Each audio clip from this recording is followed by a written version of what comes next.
All right, welcome back, everyone. Once again, we're here at another edition of Seed Time and Harvest, where we're learning how to grow our food. Right. And lately, we've been talking about how to grow our herbs. Yes. Last week, Sharice, can you remind us what we talked about? Well, last week we talked about herbs and how to grow simple herbs in your home for cooking, for any form of use. We looked at the basil, we looked at parsleys, and we looked at oregano. Three very easy and very common herb found in many gardens. Right. Right. And so, Jose, what does the Bible tell us about herbs? Well, last week we talked about the fact that the herbs are beneficial. And this week we're going to, and also even for eating, because we talked about the diet that the Lord gave us. In the beginning, He instituted a plant-based diet. Right. But this week we're going to make a little transition, and we're going to talk about what the Bible also says about the healing properties of these herbs. Right. Because these herbs are used for healing. In the book of Revelation and Ezekiel, it tells us that the leaves of the tree were for the healing of the nations. Right. And the fruit thereof shall be for meat. We talked about that last week. And the leaf thereof for medicine. Yes. And so, Sharice, what can you tell me about these scriptures? Well, here we are seeing that the Bible gave us plants to be able to, for food, to eat for food, and to be able to heal ourselves. Any minor conditions that we may have, we don't have to run to take medication. We can look in our garden and we find simple remedies right at your fingertip. We looked at flavor at your fingertip, and also you have medicine, health at your fingertip by using your food. So we'll let our food be our medicine today. I agree. Right. And for today, Jose, what are we going to be starting off with? I know we mentioned this plant before, but we want to bring it back because there's a lot to do when we look at this particular plant. We're going to talk about, again, we're going to bring back our memory to basil. Right. Last week we talked about certain things that you can do to grow basil and how to grow it. We talked about cutting it. Right. And how to put it in water, and allow it to grow there. And how long before it will root?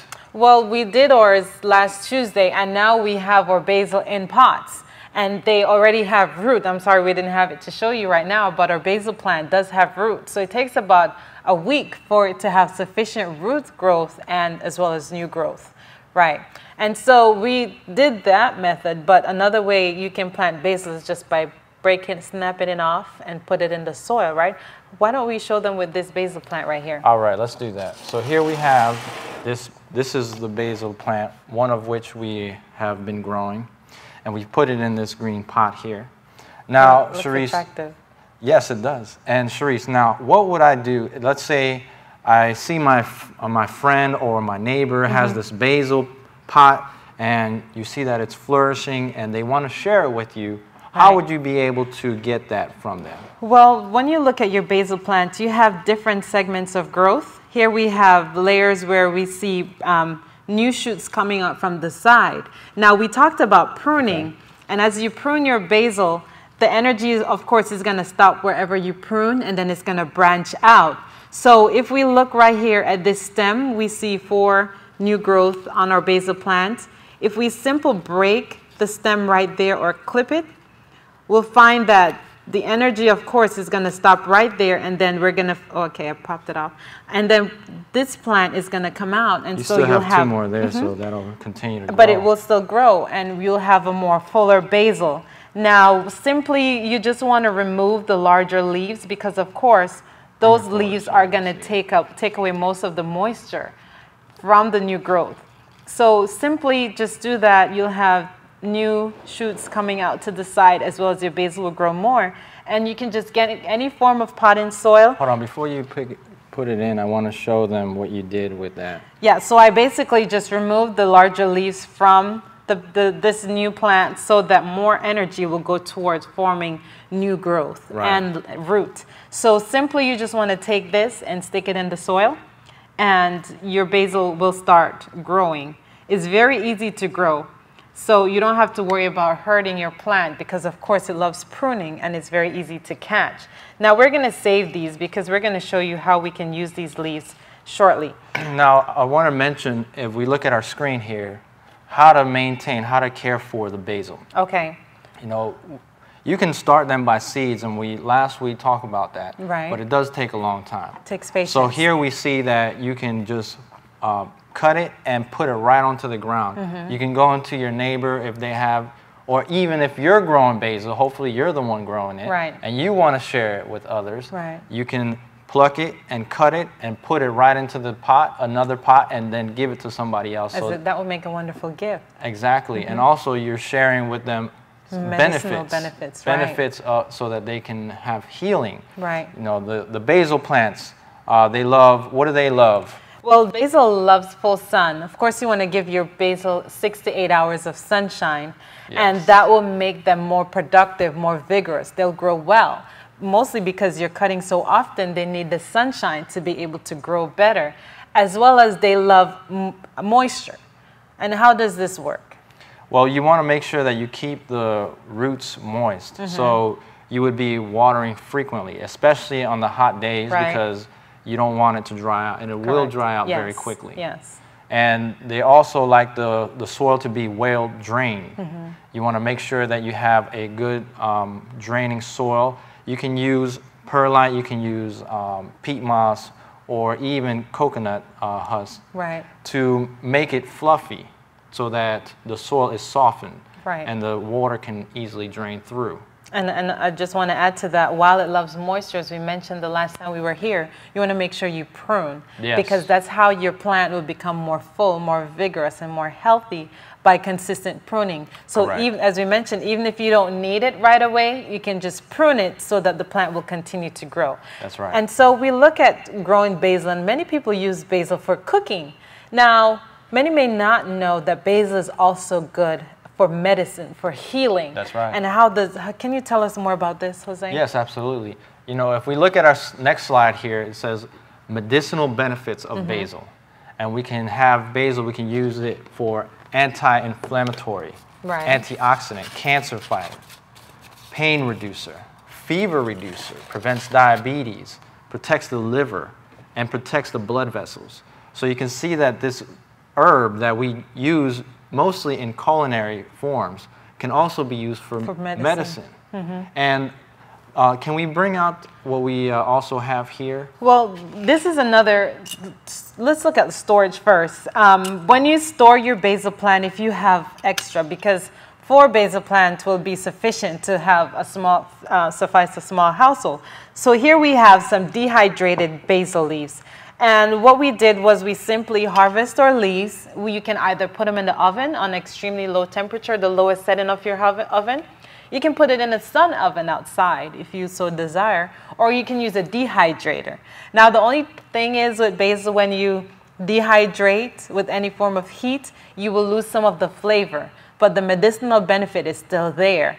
Now, how would you store it fresh? Well, what you could do if you want to store it fresh, as we've shown in the past with the grains, that you can vacuum seal them and then place them into the freezer.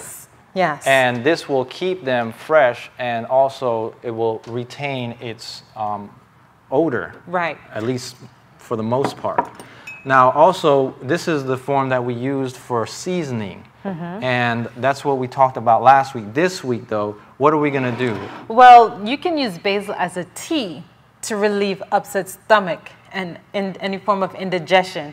And you can also use it internally to build your body, as you mentioned before, for anti-inflammatory, to protect the liver, and so on. So simply you just want to take a teaspoon or however much you desire of dried basil, and you can put it in, you're just going to steep it. All right, and we're going to put some hot water on this basil, and we're going to let it sit for about 10 or so minutes for the medicinal benefits to be extracted in the water. So as you can see, basil prepared will have a common effect on the stomach. It will soothe indigestion and relieve stress. Now, if you're in the garden also and you get an insect bite, you can also chew the leaves of the basil, and you can put it directly on the bite or on a sting, and it will pull the venom out and relieve pain.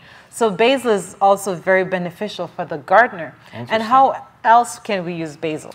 Well, you can also use it as a steam inhalation.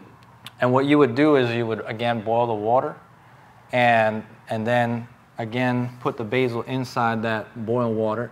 Now, don't allow yourself to inhale it while it's still boiling. Right. Make sure that you put it in another container that is not heat. You put it in a bowl in your sink in your bathroom. Right, because you want to make sure that you keep yourself safe from burning. Right. You don't want to burn yourself. Make sure you have supervision if you're diabetic or if a person is younger. You want to make sure you have... Or even the elderly. Right. You want to make sure that you have supervision while you're doing this. So you don't burn yourself. So what you would do is you would put that hot water inside another container. Okay. And then you would have the basil leaves. You can use it fresh or you can have the dehydrated. And then what you would do is you would get a towel and cover yourself over that steam, and you would inhale that.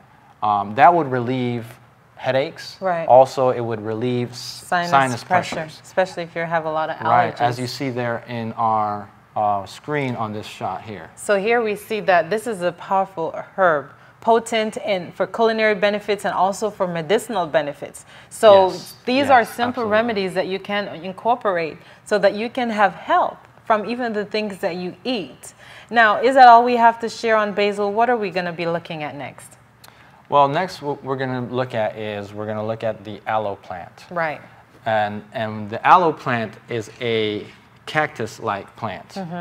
It does not want that much Unlike water. the basil. Right. So you wouldn't plant these two in the same spot. No, this would not be a companion garden. This would be a combatant. Right, because basil love water, Right. but the aloe cacti does not. That's why they're desert. They thrive in the dry area. Okay. Also, these are rarely grown from seeds. How you would have another plant, how you would share this with your neighbors, is that the aloe plant reproduces very quickly. Yes, this one doesn't. No, I don't see any on the one we have here. But if you look at your aloe plants, you'll see like baby aloes coming up on the side, and one aloe will produce many different plantlets. A lot of times, even I've heard people saying, do you want some aloe? I have too much. Yes. Because it's just overbearing and growing abundantly. Right. And so you just separate the plantlet from the parent, and you'll just put it in another container with soil, cover it, make sure that your soil is loose and has good drainage. For this one, we would put half compost with half sandy soil, so it's not too rich. It likes loose soil and it drains well. And you want to make sure that you don't water too much. You water once, you may soak it when you just transplant your aloe, and then allow 1 or 2 inches to completely dry before you water. You know, another reason why you don't want it to be rich is because it'll retain too much water. Yes. And so you don't want to add too much compost, unlike most plants that you're trying to add more and more compost on top of that, so it can have the nutrients and the microorganisms in the soil. Not so with aloe. The aloe is more of a desert-like plant. Right. So it would actually thrive in sandy soil. And so soil. this is a different kind of plant. And so why you want to do that too is because if your plant is if your roots are too moist, then you'll have root rot and your stem may also rot. So you want to make sure that you allow your plants to completely dry out before you water. Correct. And you know, growing aloe is probably one of the easier things to do because it just flourishes on its own. Yes. And so when you have those little babies, you easily could share with others what you're doing. And now we're going to look at the medicinal benefits of aloe. You know, aloe can be used for a lot of things, and the gel is the substance that we're going to be interested in using. Right. The gel is used for, you know, I've used it in the past for when I had sunburns. Right. You know, it has antiviral, antibacterial properties. You can use it for skincare as moisturizer to help burns and scrapes, like I said. Also, it helps with digestion and cleansing as well as detoxing. It also reduces inflammation and cholesterol and boosts the immune system. So aloe is very beneficial. Very, very. And this is something that you would recommend for any homeowner to have, especially if you have children, if you're gardening, if you cook, you may get burned. It's good to have aloe right at your fingertip. And so aloe, if you look at this right here, you see There is a lot of water. The gel is 90%, 96% water, and then you'll have your vitamins and your antioxidants. Now, you can use the aloe gel as a drink. And what would we do? What is this aloe gel good for, Jose? This aloe gel is good for cleansing. It will help to pull out toxins from the body. It will help your stomach if you have any indigestion problems. It has many benefits for you to ingest it. That's right. And in skincare products, you'll find a lot of aloe.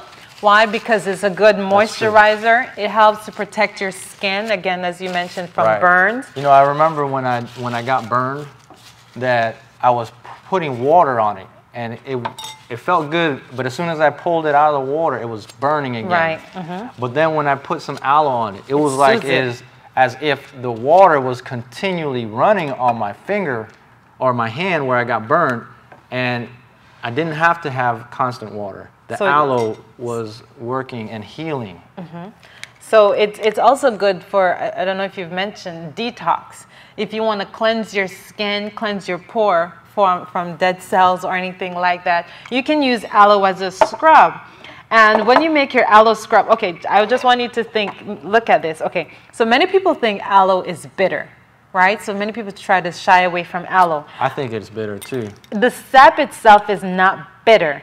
Directly under the skin, the sap directly under the skin produces a yellow gel, and that's the part that is bitter. So here you see the yellow gel coming out of the aloe, and that's actually what makes it bitter. So if you peel your aloe thick enough where the skin is not touching the inner gel, then you won't have that bitter taste.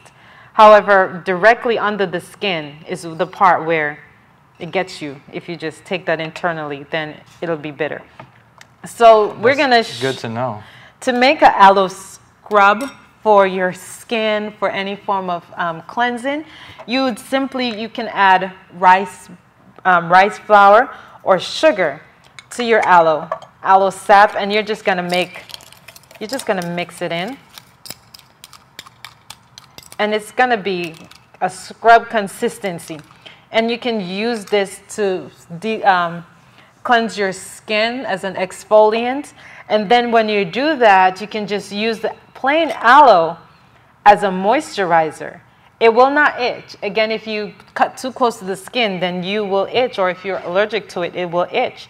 But if you bruise the aloe with the gel, you can just use that and apply it to your cuts, to your scrapes. You know, I have a cut on my finger. Let's put some aloe on it. There we go. And that will help. It helps to heal the skin.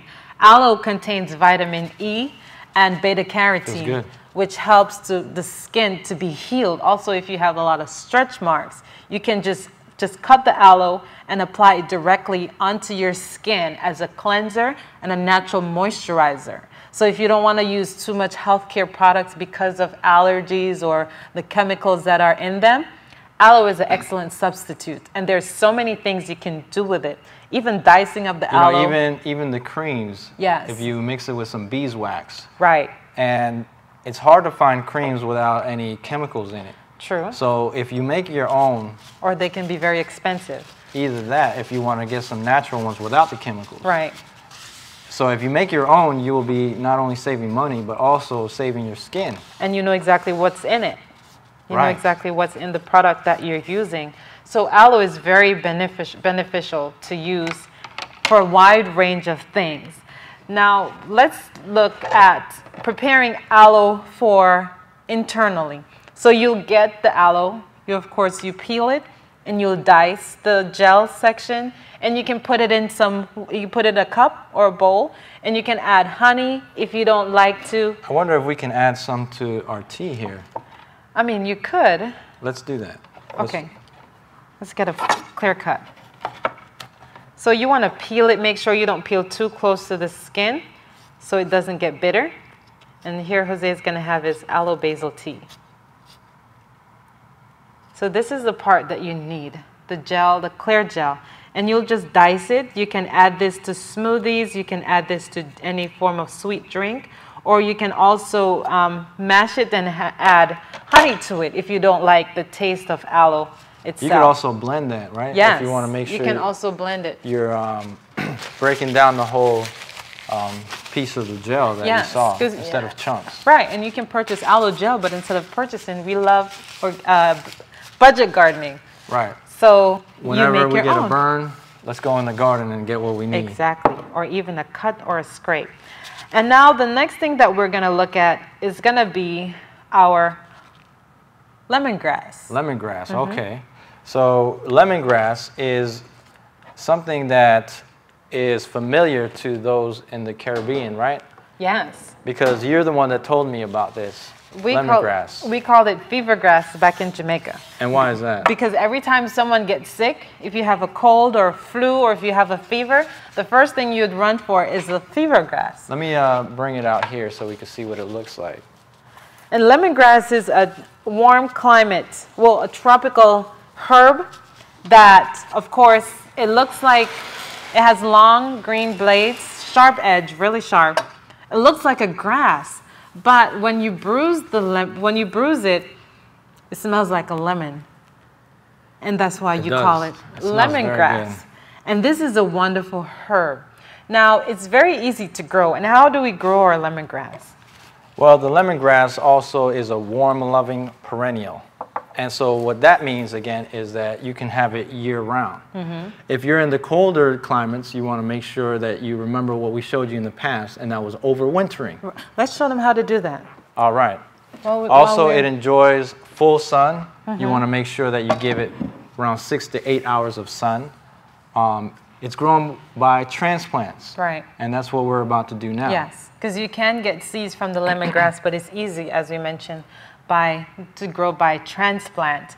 Like basil, lemongrass, as you mentioned, needs good moisture. All right, so let me try to do this one here. What I'm going to do is I'm going to try to get some of the root. Okay.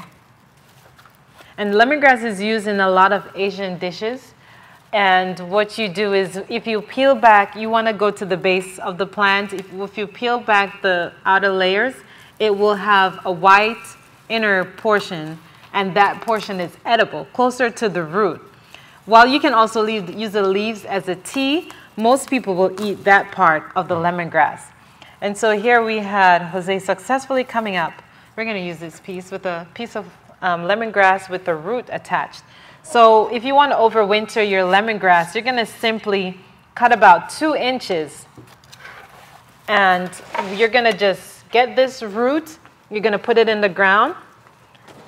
Again, it loves rich soil. It loves to be moist. If you allow your lemongrass to dry out, it will die. So you just put it in the ground and you water. We're going to add some water to this later, and your lemongrass will grow for next season. Because this is something you want to keep because it has so many benefits.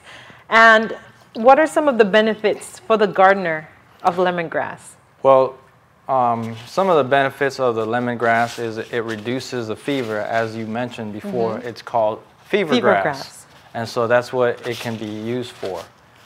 It also helps with, it has anti-cancer properties, as we look at the screen here. Reduces coughs as well, helps with insomnia, strengthens the immune system, reduces pain and infections, and also treats digestive problems. Right. So it has, as well as the previous we looked at, has many health benefits. And this one here, the lemongrass, is fairly easy to grow as well. Yes. And not only that, but you can use it in your garden for a natural repellent. You can use lemongrass to repel ants as well as mosquitoes. Citronella is the component of lemongrass that has that repellent effect on bugs. So we're going to show you how to make a simple lemongrass oil that you can use in your garden as well as in your home, because again, you can apply this to your skin to help with pain, to reduce pain. So what we're going to do is, here we have the lemongrass, and we're going to use these here. If you find that this portion of the closest to the root is the edible portion, this portion is soft. In the Asian dishes, they use it for soups, or they use this part to make a tea. However, for what we're going to use it for, this portion is also the part we're going to use because it contains most of the oils that give the lemon oil the rich scent. Okay. So we're just going to cut it up, and we're going to put it in our mortar if you want to help me over there. Yes. So about the top 4 inches or so. You're going to put that in a mortar. You can use a rolling pin if you don't have a mortar and a pestle, and you're just going to bruise the lemongrass until the oil starts coming out. And again, these we don't throw out because, of course, you can put these together, you can tie them, you can allow them to dry out, and the medicinal portion will still be there, and you can use this as a tea, as we mentioned earlier. Strengthen the immune system for fever, for digestive issues, and so on. Now, when we bruise our lemongrass, you're going to see that the juice is coming out. Are we at that point yet? Yes, I see the juice. Okay. Also, I just want to make smell mention it. that this was previously cleaned, so we don't want to get the dirt in here from the garden. All right, but it smells wonderful. Yeah, I can smell it. Each one of these has, the basil had also its distinct smell, and this one has the lemony smell. A really good, strong smell. It's a great fragrance. Yes. And you can get the lemon essential oil too, but we're just going to show you, you can bruise your lemon until you get the smell of it or until you see the oil starts coming out. And you're just going to simply put this in the glass jar. It smells really good. And you want to use a carrier oil, any form of carrier oil, like your grapeseed oil. You can use rice bran, or you can use olive oil. In this case, we're going to use our grapeseed oil. And we're going to fill this jar with grapeseed oil, or as many as you want. We're going to fill it up. And what are we going to do with this now? This was going to be placed in a dry, dark spot. In a sunny spot. This one, we're going to put it outside. Oh, it's in a sunny spot. Yes. Why is that? Well, we're going to put this outside because we're going to infuse the lemon in the oil. And it's all the properties of the lemon grass is going to be absorbed into the oil. So which one is the one that we put in the darker? Well, if you want to save this for your home use, then you put it in a dark spot. For storage. For storage. But now we're going to extract it, and then we're going to store it. And what we're going to do is, of course, you're going to put this for 2 days in a sunny location. Don't let it get partial shade. You want it to be in a sunny location for 2 days. And then after day 2, you're going to use a cheesecloth. You're going to strain this into another jar. And then you're going to repeat the process. You're going to get 2 or more stalks more of lemongrass. You're going to do the same thing. So you're fresh stalks. Yes, you're going to beat it. And then to the strained oil, here's our cheesecloth. To the strained oil, we're going to add those fresh stalks into that strained oil. And you can repeat as many times as possible, letting it sit for 2 days, then straining, discarding the previous lemongrass, then adding more to it until you get the oil with the desired consistency. As many as you like for it to be potent. The more you do it, the stronger it gets. The more you do it, the stronger it gets, because remember, you're infusing all that oil, that lemongrass, into the oil. And this you said is good for to reduce headaches. You can put it around on your face for headaches, for muscular pain. You can use that also on your skin for insect repellent, or you can dilute the oil and spray in your garden to repel ants as well as the mosquitoes. Now, to store it, we're going to put it in a dark jar to store oil. After we've done infusing our oil, we're going to put it in a dark jar, and then we're going to put it in a dark place when it's completely infused. So this is for the storage, and then while we're infusing it, we want to make sure we put it in a sunny spot. In a sunny spot. And here we have some that is already being infused, and it will take, of course, it will change color, and it will just smell wonderful. This is another oil that we've been infusing for a while in olive oil. And of course, you use this as needed. So there's many different herbs that you could infuse. Yes. And if you put it in a clear jar, you make sure you store it in a dark spot. Okay? Right. And also we mentioned that you can use the lemongrass for fever reduction. And Yes. what would you do then? You would make it Make into a tea. So with this portion of it, you would steep it, make a tea, you put in with honey. So maybe, can we cut a piece of that off? And add it to your tea? Yes, let's do that. I think it's a little bit late. Your tea may be cold, but... That's all right. I don't like it too hot. We can just add some to the tea here. So here we have a tea with basil, with aloe, and with lemongrass. And this tea would be good for everything. A variety of things. And this is great medicine. Yes. Now this I would definitely use a cheesecloth for before I would drink that. Okay, so we'll do that afterwards. We'll run it through the cheesecloth and then... Yes, because you can see it has a lot of particles from the... That's from the basil. From the basil. The dry basil.